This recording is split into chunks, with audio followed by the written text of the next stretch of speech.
Saudara-saudariku yang terkasih, hari ini Jumat 4 April 2025. Saya Romo Siga dari Paroki Santo Yusuf, Surabaya.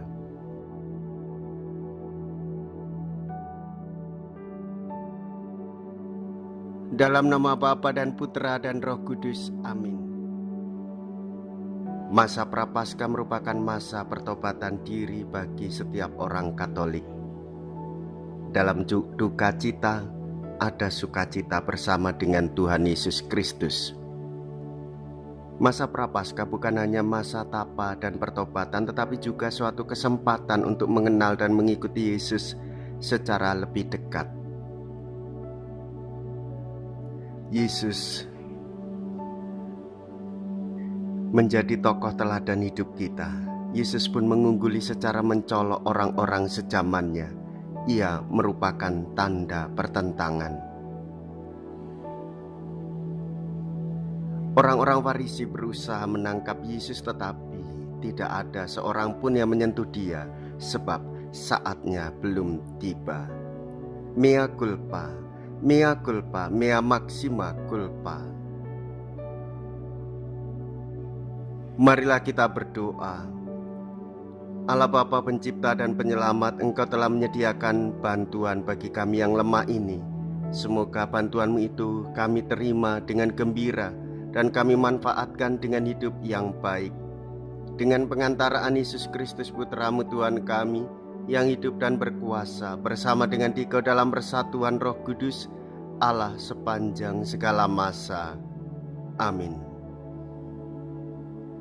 Tuhan bersamamu dan bersama rohmu. Inilah Injil suci menurut Yohanes. Dimuliakanlah Tuhan.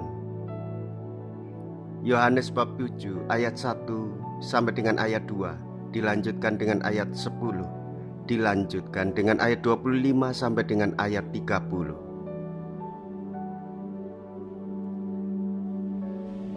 Yesus berjalan keliling Galilea. Ia tidak mau tetap tinggal di Yudea, karena di sana orang-orang Yahudi berusaha untuk membunuhnya. Ketika itu sudah dekat hari raya orang Yahudi, yaitu hari raya Pondok Daun. Tetapi sesudah saudara-saudara Yesus berangkat ke pesta itu, ia pun pergi juga ke situ. Tidak terang-terangan tetapi diam-diam. Beberapa orang Yerusalem berkata, "Bukankah dia ini yang mereka mau bunuh?" Dan lihatlah, ia berbicara dengan leluasa dan mereka tidak mengatakan apa-apa kepadanya. Mungkinkah pemimpin kita benar-benar sudah tahu bahwa ia adalah Kristus? Tetapi tentang orang ini kita tahu dari mana asalnya. Tetapi bila mana Kristus datang, tidak ada seorang pun yang tahu dari mana asalnya. Ketika Yesus mengajar di bait Allah, ia berseru, "Memang aku kamu kenal dan kamu tahu dari mana asalku. Namun aku datang bukan atas kehendakku sendiri, tetapi aku diutus oleh Dia yang benar, yang tidak kamu kenal. Aku kenal Dia sebab aku datang dari Dia dan Dialah yang mengutus aku." Mereka berusaha menangkap Dia, tetapi tidak ada seorang pun yang menyentuh Dia, sebab saatnya belum tiba. Demikianlah sabda Tuhan. Terpujilah Kristus. Saudara-saudariku yang terkasih, Tuhan Yesus mengajar di hadapan mereka yang tidak percaya, ragu-ragu karena berdasarkan apa yang mereka alami. Mereka mengenal Yesus, lalu mereka meragukan bahwa Yesus adalah Kristus. Saudara-saudariku yang terkasih, Yesus adalah Kristus. Dialah Sang Mesias, Anak Allah. Dia dan Bapa adalah Allah yang satu. Dan kita mengimani Yesus Kristus bersaksi akan hidup, bersaksi akan kebenaran, dan bersaksi demi keselamatan bagi kita semua. Ia diutus oleh Dia yang benar, yaitu Allah, yang mungkin belum dikenal oleh sebagian orang pada waktu itu. Namun sekarang kita sebagai orang Katolik, kita mengenal Yesus. Kita mengenal misinya. Misi Yesus sebagai utusan dari Allah serta hubungan eratnya dengan Bapanya di surga. Saudara-saudariku yang terkasih, bersaksilah bahwa Yesus yang memberikan keselamatan dan hidup bagi kita semua. Jikalau kita berani hidup menderita dalam Yesus, maka kita pun akan dipermuliakan di dalam Kristus.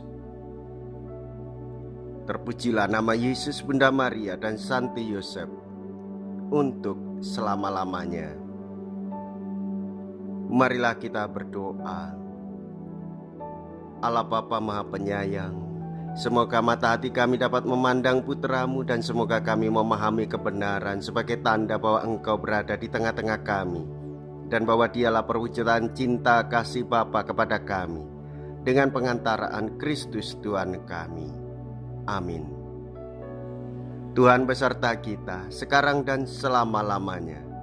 Semoga Allah yang Maha Kuasa memberkati saudara sekalian, Bapa dan Putra dan Roh Kudus. Amin. Saudara-saudariku yang terkasih, pergilah.